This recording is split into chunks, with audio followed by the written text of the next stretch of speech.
इस वीडियो में हम लोग जो है यूपी पुलिस का प्रीवियस ईयर का 2019 का 28/1/2019 का ये पेपर है फर्स्ट शिफ्ट का। इसमें मैथ का जो है चैप्टर वाइज हम लोग एनालिसिस करेंगे और उसका सॉल्यूशन भी आप लोगों को बताया जाएगा। तो आप इस पीडीएफ को प्राप्त कर सकते हैं, हमारा एप्लीकेशन पे भी आपको मिल जाएगा, वहाँ पे भी वीडियो अपलोड किया जाएगा, वहाँ पे भी ये वीडियो देख सकते हैं। अगर यूट्यूब चैनल पे ऐड आता है तो आप ऐप पे जाके भी वीडियो देख सकते हैं, वहाँ पे ऐड नहीं आएगा। और फ्यूचर रोजगार टेलीग्राम चैनल सर्च करेंगे तो वहाँ पे भी लिंक मिल जाएगा और वहाँ से आप पीडीएफ डाउनलोड कर सकते हैं। तो हम लोग मैथ का देखने वाले हैं। सबसे पहले मैं बता दूं 19 प्रश्न आपको फर्स्ट शिफ्ट में भी पूछा गया था और 19 प्रश्न आपका सेकेंड शिफ्ट में भी पूछा गया था। संख्या पद्धति यानी कि नंबर सिस्टम से एक क्वेश्चन पूछा गया था। वर्ग वर्गमूल घन घनमूल से कोई क्वेश्चन नहीं पूछा गया था। सेकेंड शिफ्ट में एक क्वेश्चन यहाँ से पूछा गया था। ऐकिक नियम से सेकेंड शिफ्ट में एक क्वेश्चन था, लेकिन फर्स्ट शिफ्ट में यहाँ से दोनों जगह से क्वेश्चन नहीं था। एलसीएम एंड एचसीएफ से एक क्वेश्चन, अनुपात एवं समानुपात से 3 क्वेश्चन, पिछली बार भी रेशियो एंड प्रोपोर्शन से 3 क्वेश्चन थे। तो ये चैप्टर आपके लिए बहुत ही इम्पॉर्टेंट है। इस पे जो है और भी कई चैप्टर के सवाल आपके सॉल्व होते हैं। प्रतिशतता से 2 क्वेश्चन, लाभ और हानि से 2 क्वेश्चन, साधारण ब्याज सिंपल इंटरेस्ट से 1 क्वेश्चन, चक्रवृद्धि ब्याज से 1 क्वेश्चन, काम और समय 2 क्वेश्चन, समय दूरी चाल से 1 क्वेश्चन, क्षेत्रफल एवं आयतन यानी कि मेंसुरेशन से आपके 2 क्वेश्चन, घातांक एवं कर्णी से 1 क्वेश्चन, पार्टनरशिप 1, एवरेज यानी कि औसत से 1। सबसे पहला जो क्वेश्चन है आपका, एक वस्तु जो है 2500 रुपये में खरीदा गया। कितने में खरीदा गया? 2500 में। दुकानदार जो है इसका अंकित कीमत पर 12% की छूट की अनुमति देता है और फिर भी 10% लाभ प्राप्त करता है। वस्तु का आपको अंकित कीमत बताना है। तो देखिए, दुकानदार ने कितने में खरीदा? 2500 रुपये में, और इस पे लाभ कितना प्राप्त किया? 10% प्राप्त किया। तो सबसे पहले हम क्या करेंगे, इसका विक्रय मूल्य निकाल लेंगे कि ये दुकानदार कितने रुपए में बेच रहा है। तो देखिए 2500 गुणे 10% का लाभ, 100 में 10 जोड़ के 110 और बटे 100। जब भी आपके सामने 110 बटे 100 हो तो उसके आप 11 बटे 10 लिखिएगा।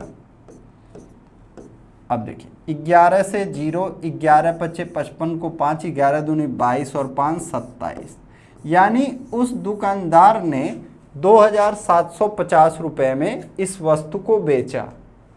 अच्छा, अब एक आ रहा है कि अंकित कीमत पर भी 12% का डिस्काउंट दिया गया था। अब हम क्या करते हैं, मान लेते हैं हमारा अंकित कीमत जो है क्या है? x है। इस पे 12% डिस्काउंट मतलब 100 - 12 88 बटे 100। जब आप अंकित कीमत पर 12% डिस्काउंट देके इसको सेल किए, बेचे, तो आपको विक्रय मूल्य पता चल जाएगा। विक्रय मूल्य आपका कितना है? 2750, यानी इसके बराबर हम क्या लिखेंगे? 2750 को कट करते हैं 11 से 8 बार, इसको कट करते हैं 11 दूनी 22, 11 पचे 55 और 0। 4 से कट करते हैं इसको 2 बार, 25 बार। 2 से इसको कट करते हैं 125। x बराबर हमारा आ जाएगा 125 × 25। अब क्या है, कई लोग यहाँ पे गुणा भी करेंगे, लेकिन आपको क्या है, यहीं से एडवांस बनना है। आप इकाई का अंक का गुणा करिए। 5 और 5 का गुणा क्या हो जाएगा? 25। इकाई का अंक आएगा 5। आप देखेंगे ऑप्शन में सिर्फ एक ऑप्शन ऐसा है जहां हमारा इकाई का अंक 5 है। तो आप बिना गुणा किए इसी को आंसर मार दीजिए। अगर ए नहीं सही होगा तो कोई भी नहीं सही होगा। अगला क्वेश्चन, 4% प्रति वर्ष की साधारण ब्याज प्रणाली के तहत कितने वर्ष में 1,500 रुपये दोगुने हो जाएंगे। तो इसके लिए मैं एक तरीका बता रहा हूँ, ये आपका रुपया मैटर नहीं करता है। ऐसे प्रश्न में ये रुपया आपका मैटर नहीं करेगा। जो आपका मूलधन होता है वह कितना होता है, 100% होता है। कितना?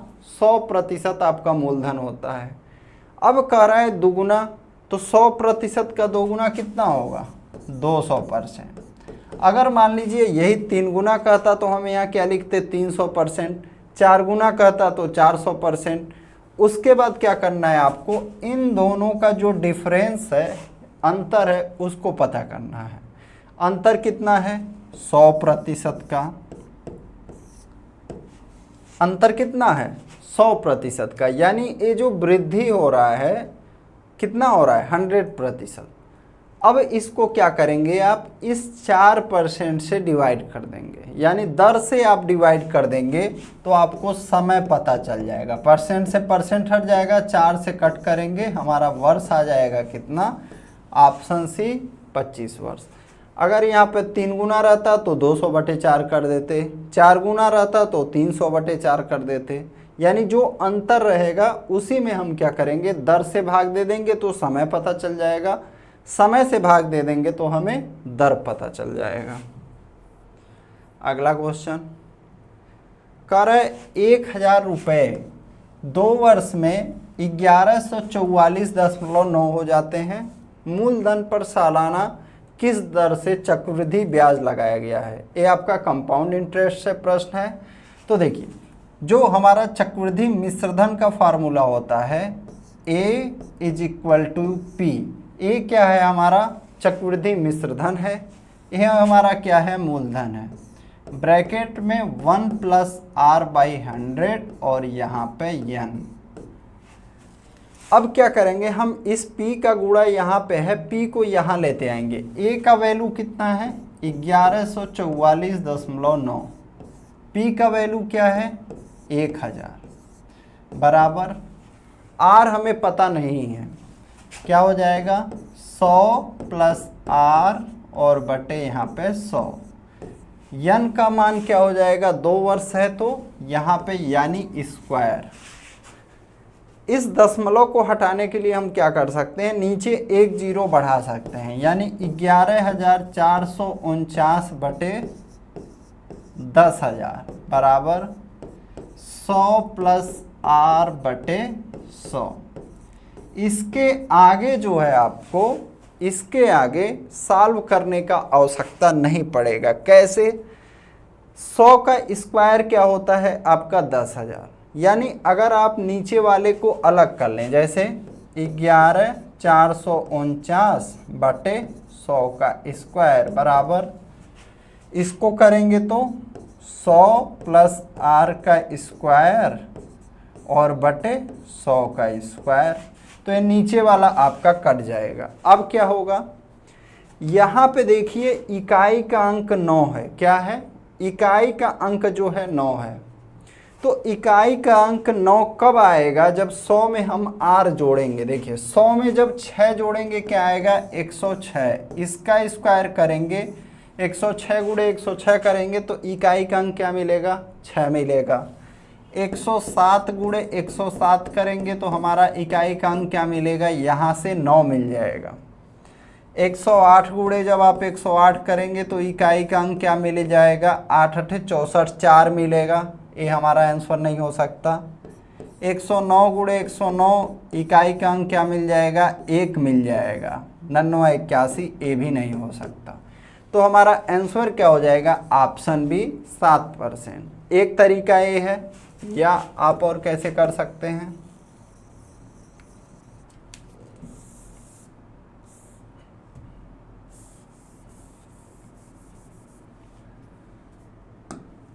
देखिए 11,449 का हम वर्गमूल निकालेंगे। तो वर्गमूल कैसे निकाला जाता है, आपको दाहिने साइड से पेयर बनाना है अगर दशमलव नहीं है तो, और अगर दशमलव रहेगा तो बाएं साइड से। तो देखिए यहाँ पे क्या होगा, 1 का एक बार 1 लिख देंगे, यहाँ पे हमारा 1 0 बचा, 14 उतारेंगे। 1 और 1 2 हो जाएगा। अब आप देखेंगे अगर आप यहाँ 1 भी लिखते हैं तो ये 21 हो जाएगा, जो कि 14 से बड़ा है। तो हमें क्या करना होगा, यहाँ भी 0 बढ़ाना होगा, यहाँ भी 0 बढ़ाना होगा, और इस पेयर को, अगले पेयर को पूरा उतारेंगे हम। ऐसा गलती नहीं करना है कि सिर्फ 4 को उतारना है, पूरा पेयर को उतारना है।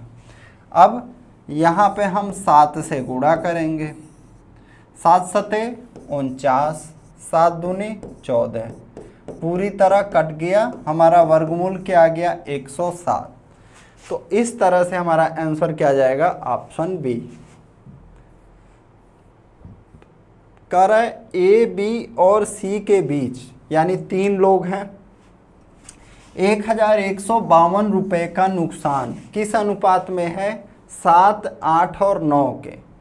ए का हिस्सा क्या होगा। अच्छा, कुल जो अनुपात है वह कितना है, 8, 7, 15 और 9 24, कितना है 24। ए का बताना है तो 1152 गुणे ए का अनुपात क्या है 7, और नीचे तीनों अनुपात हम कर देंगे तो यहाँ आ जाएगा क्या 24। 8 से 3 से कट करना है, 5 2 7 2 9, 3 से कट जाएगा 8 बार, 3 त्रिक के 9, 3 8 24, 3 चौक 12। अब 8 से कट करते हैं, 8 चौक 32, फिर हमारा 6 बचा, 8 अठे 64, 48 गुणे 7। आप यहाँ गुणा करेंगे, इकाई का अंक क्या आ रहा है 6 आ रहा है, सिर्फ एक ऑप्शन में हमारा इकाई का अंक 6 है, यही जो है हमारा आंसर हो जाएगा। 7 अठे 56 को 6, 5 बचा, 7 चौक 28, 5 33। तो इकाई के अंक के आधार पर भी आप अपना आंसर कर सकते हैं। ए बी सी ने 50,000 रुपये का कारोबार प्रारंभ किया। 3 व्यक्तियों ने मिलकर कितना पैसा लगाया, 50,000 रुपये लगाया। बी ने सी की तुलना में 6,000 रुपये अधिक दिए तथा ए ने बी की तुलना में 2,000 रुपये अधिक दिए। यदि कुल लाभ 10,000 था तो लाभ में ए का हिस्सा कितना था। तो देखिए, बी ने सी की तुलना में 6,000 अधिक दिए, सी ने मान लीजिए x रुपया दिया, तो बी कितना देगा x प्लस 6,000। अब कह रहा है ए ने बी की तुलना में 2,000 रुपये अधिक दिए, तो ए कितना देगा x प्लस 8,000, कितना x प्लस 8,000 देगा। ए जो है बी से कितना अधिक दे रहा है 2,000 अधिक दे रहा है, और ये पूरा जो कितना है हमारा 50,000 है, कितना 50,000। इसके थ्रू हम इनका अनुपात पता कर लेंगे। देखिए यक्स यक्स यक्स कितना हो जाएगा 3x प्लस 8,000 और 6,000 14,000 बराबर 50,000। 3x बराबर हमारा क्या आ जाएगा 50,000 में से हम 14,000 घटा देंगे 36,000। x बराबर हमारा आ जाएगा 12,000। अब हम इनका पता कर लेते हैं कितना कितना इन लोगों ने इन्वेस्ट किया। तो 12 8 20,000, 12 और 6 18,000, 12,000 और आपका सिर्फ 12,000। यक्स जो है सिर्फ 12,000 इन्वेस्ट किया है। सी जो सी है, अब देखिए 3 0 यहाँ हटा दिया, 3 0 यहाँ भी, 3 0 यहाँ भी, 2 से कट किया 10 9 और 6, कितना कितना अनुपात आ गया 10 9 और 6 का ए बी सी के बीच में। कह रहा है 10,000 रुपये में से ए का हिस्सा कितना है, तो 10,000 ए के अनुपात से गुणा करेंगे और नीचे तीनों का अनुपात जोड़ के हमें भाग दे देना है। तो 10 9 19 और 6 25, 25 से कट करेंगे 400, 400 का गुणा हम 10 में करेंगे, हमारा कितना आ जाएगा 4,000। ऑप्शन डी जो है हमारा सही हो जाएगा। कह रहा है एक व्यापारी का 4 महीने में क्रमशः 2,000 रुपये, 2,500 रुपये, 3,250 रुपये, 4,250 रुपये की बिक्री होती है, 3,500 की औसत बिक्री प्राप्त करने के लिए 5वें महीने में उसकी बिक्री कितनी होनी चाहिए। यहाँ पे आपको लगातार 4 महीने का बिक्री पता है और 5 महीने का औसत पता है। तो हम क्या करेंगे, 5 महीने का कुल बिक्री निकाल लेंगे और उसमें से 4 महीने का जो बिक्री है उसको घटा देंगे। तो 5 महीने का बिक्री कितना आ जाएगा, 3500 और गुणे 5, 0 0 25 17, हमारा कितना आ गया 17,500। ये क्या है, 5 महीने का बिक्री है। बाकी 4 महीने का हम बिक्री जो है क्या करते हैं, जोड़ देते हैं। तो देखिए ये 3250 में हम 4250 जोड़ेंगे, कितना आ जाएगा 4 3 7, 250 और 250 कितना हो गया 7500। 7500 में 2500 जोड़ेंगे हो जाएगा 10,000 और वो 2000 जोड़ेंगे कितना हो जाएगा 12,000। 17,500 में से हम 4 महीने का घटा देंगे यानी 12,000 घटा देंगे, हमारा कितना आ जाएगा 5,500। हमारा आंसर कितना आ जाएगा 5,500, ऑप्शन डी।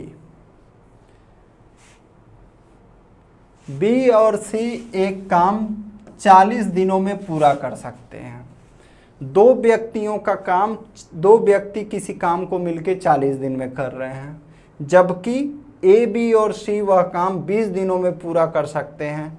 यानी यहाँ पे 3 व्यक्ति हैं, एक्स्ट्रा कौन आ गया, ए आ गया। अब हमसे पूछ रहा है ए अकेले वह काम कितने दिनों में पूरा कर सकता है। तो देखिए ए, बी और सी कितने दिनों में कर सकते हैं, 20 दिनों में। बी और सी कितने दिनों में, 40 दिनों में। इन दोनों जो ग्रुप है इसका एलसीएम ले लेते हैं। 20 और 40 का क्या आ जाएगा हमारा 40। 20 से भाग दे देंगे तो हमें पता चल जाएगा कि ए, बी, सी जो है एक दिन में कितना यूनिट काम करते हैं। बी और सी का एक दिन का काम पता करने के लिए 40 से 40 में भाग दे देंगे। ए जो है आपका बी और सी का काम है। अगर हमें ए का काम पता करना है तो हम क्या करेंगे, ए, बी, सी के काम में से बी और सी का काम घटा देंगे। 2 में से 1 घटाएंगे, ए का एक दिन का काम कितना आ जाएगा, 1 आ जाएगा। कुल काम हमारा कितना है 40। इस 40 में हम 1 से भाग दे देंगे, हमारा आंसर आ जाएगा ऑप्शन डी। कह रहा है ए बी से आधा कुशल है, जो सी से तिगुना कुशल है। ये जो किसके लिए यूज हुआ है, बी के लिए। तो देखिए 3 लोग हैं ए, बी, सी, इनका क्षमता दिया हुआ है। क्या दिया हुआ है, इनका क्षमता दिया हुआ है। कह रहा है बी से आधा कुशल है, जो सी से तिगुना कुशल है। मान लीजिए सी पर डे 2 काम करता है तो बी पर डे कितना काम करेगा, 6, क्योंकि बी जो है सी का तिगुना कुशल है। ए बी से आधा है तो ए कितना हो जाएगा 3। अब क्या कह रहा है, बी अकेले यह काम 6 दिनों में पूरा कर सकता है, तो तीनों मिल के कितने दिन में करेंगे। तो हमें क्या करना होगा, पहले कुल काम निकालना होगा। कैसे निकालेंगे, बी का पर डे का काम कितना है 6, प्रतिदिन बी 6 काम करता है, तो 6 दिनों में वह कितना काम करेगा 36। अब तीनों मिल जाएंगे तो एक दिन का काम कितना हो जाएगा, 3 6 9 और 2 11। इस कुल काम में आपको क्या करना है, 11 से भाग देना है। तो 11 तियाँ 33, 3 बचा, 11 दूनी 22, 8 बचा, 11 सत्ते 77। हमारा आंसर लगभग कितना आ जाएगा, ऑप्शन बी 3.27। कह रहा है एक व्यक्ति ने 8 घंटे में 75 किलोमीटर की दूरी तय की। उन्होंने आंशिक रूप से पैदल 5 किलोमीटर प्रति घंटा की गति और आंशिक रूप से साइकिल पर 12 किलोमीटर प्रति घंटा की गति से यात्रा की। उस व्यक्ति द्वारा पैदल तय की गई दूरी ज्ञात कीजिए। तो इस प्रश्न को आप मिश्रण यानी कि एलिगेशन विधि से सॉल्व करेंगे। क्या होता है, 8 घंटे में 75 यानी उसका जो एवरेज औसत स्पीड हो जाएगा कितना हो जाएगा, 75/8 हो जाएगा। पैदल कैसे, बाई फुट पैदल 5 किलोमीटर प्रति घंटा, साइकिल से बाई बाइसिकल 12 किलोमीटर प्रति घंटा। अब हम क्या करेंगे, 75/8 में से 5 घटाएंगे तो कितना आ जाएगा, यहाँ पे 8 ही रहेगा, 75 - 40 35। 12 में से 75/8 घटाएंगे, 12/96 में से 75 जाएगा 21/8, 8 से 8 कट जाएगा 21 और 35, 7 से कट करेंगे 3 बार, 1 कट करेंगे 5 बार। अब सबसे बड़ी बात है कि ये 3 और 5 है क्या, ये 3 और 5 जो है आपका समय के अनुपात है, यानी कि वह पैदल जो है 3 घंटा चला, साइकिल से 5 घंटा चला। तो जब वह पैदल 3 घंटा चला तो 5 की स्पीड से कितना दूरी चलेगा, तो दूरी बराबर क्या होता है, चाल और गुणे समय। डिस्टेंस बराबर चाल कितना है 5, समय कितना है 3 घंटा। तो कितना आंसर आ जाएगा हमारा 15 किलोमीटर, ऑप्शन डी। कह रहे 10 सेंटीमीटर त्रिज्या वाला एक गोला पिघलाया जाता है और 10 सेंटीमीटर ऊंचाई वाला शंकु बनाया जाता है, यानी आयतन आयतन के बराबर है। शंकु का व्यास पूछा जा रहा है 2r2, हम इसको r2 दे देते हैं शंकु को और गोले को मान लेते हैं r1। तो गोले का आयतन का जो फार्मूला होता है 4/3 पाई r1 का क्यूब कर दिए। शंकु का जो आयतन होता है 1/3 पाई r2 का स्क्वायर और h कर दिए। पाई से पाई कट जाएगा, 3 से 3 कट जाएगा, यहाँ पे क्या बचा 4 r1 पे क्यूब बराबर r2 का स्क्वायर, h का वैल्यू 10। इसका भी कितना है 4 × 10 × 10 × 10, r2 का स्क्वायर × 10, 10 से 10 खत्म, r2 का स्क्वायर कितना आ जाएगा 400, 4 दही हम 40, दही हम 400। अब देखिए R2 का जो वैल्यू आ जाएगा कितना आ जाएगा, R2 का वैल्यू जो आ जाएगा हमारा 20 आ जाएगा, लेकिन हमें जो बताना है व्यास बताना है, यानी 2r2 का मान बताना है। हम यहाँ पे क्या करेंगे, दोनों तरफ 2 का गुणा कर देंगे, हमारा कितना आ जाएगा 40 आ जाएगा। कितना आ गया हमारा 40 आ गया। कह रहा है एक सेट में 3 से शुरू होने वाले, यानी एक कोई संख्याओं का समूह दिया हुआ है, कितना से शुरू हो रहा है 3 से शुरू होने वाले लगातार 5 पूर्णांक होते हैं, लगातार हैं वो भी। तो संख्या क्या क्या हो जाएगा 3 4 5 6 7। यदि सेट में से सबसे बड़ा पूर्णांक घटा दिया जाए या हटा दिया जाए तो उस सेट के औसत में कितने प्रतिशत की कमी होती है। तो देखिए पहले तो ये सभी हैं, इनका औसत क्या हो जाएगा, इनका औसत जो आ जाएगा 5 आ जाएगा। इन 5 संख्याओं का औसत क्या है 5। जब आपने 7 को हटा दिया तब हमारा औसत क्या आ जाएगा 4.5। कैसे, 6 और 3 9, 9 को 2 से भाग दे दिया हमने, औसत आ गया। औसत में जो कमी आया कितना आया 0.5 का आया। पहले कितना था 5 और गुणे 100, 5 से कट करेंगे 20 बार, 20 का गुणा 0.5 में होगा, हमारा आ जाएगा 10% का कमी हुआ। कितने प्रतिशत का कमी हो गया औसत में, 10% का कमी हुआ। निम्नलिखित में से कौन सा न्यूनतम 2 पूर्णांकों का योग है जिसका गुणनफल 64 है। तो देखिए यहाँ पे न्यूनतम की बात कर रहा है, तो जब न्यूनतम की बात करें तो संख्या का आधा करते जाइए। 12 का आधा 6 गुणे 6 36 आएगा, 64 नहीं हो रहा है। 8 का आधा 4 गुणे 4 16 हो रहा है, नहीं है। 20 का आधा 10 गुणे 10, अगर हमसे अधिकतम पूछता तब ये हो जाता, कैसे 16 गुणे 4, लेकिन न्यूनतम पूछ रहा है, तो 16 का आधा 8 गुणे 8 हमारा क्या आ जाएगा, 8 और 8 का गुणा 64, ऑप्शन डी। न्यूनतम कौन सा हो जाएगा, ऑप्शन डी। करें वह छोटी से छोटी संख्या ज्ञात करें जिसके द्वारा 1200 को एक पूर्ण वर्ग बनाने के लिए गुणा किया जाना चाहिए। तो कैसे निकालते हैं इसको, 1200, इसको हम ऑप्शन से भी कर सकते हैं। 1200 का गुणा सबसे पहले सबसे छोटा है ऑप्शन में, 1200 का 2 में गुणा करेंगे 2400, 2400 क्या किसी का वर्ग है, नहीं है। 1200 का गुणा 3 में करेंगे 3600 आएगा, 3660 का वर्ग है। हमारा आंसर ऑप्शन बी हो जाएगा। सॉल्व करके देखते हैं, 2 से 600, फिर 2 से 300, पेयर जो बनता जाएगा 2 से 150, 2 से 75, 3 से 25, 25 5 का वर्ग है।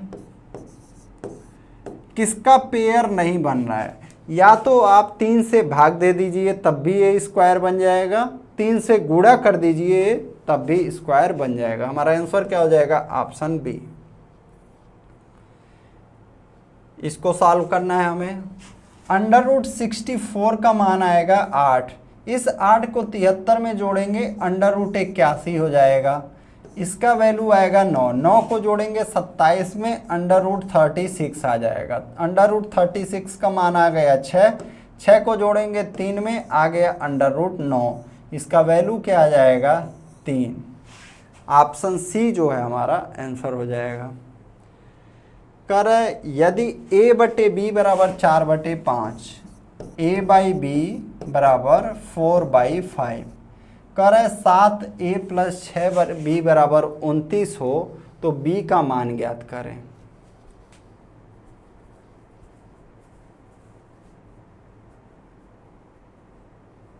सात ए प्लस 6b, ए जो इनका वो दिया है, ए क्या है, रेशियो दिया हुआ है, ठीक है। 7a + 6b बराबर 29,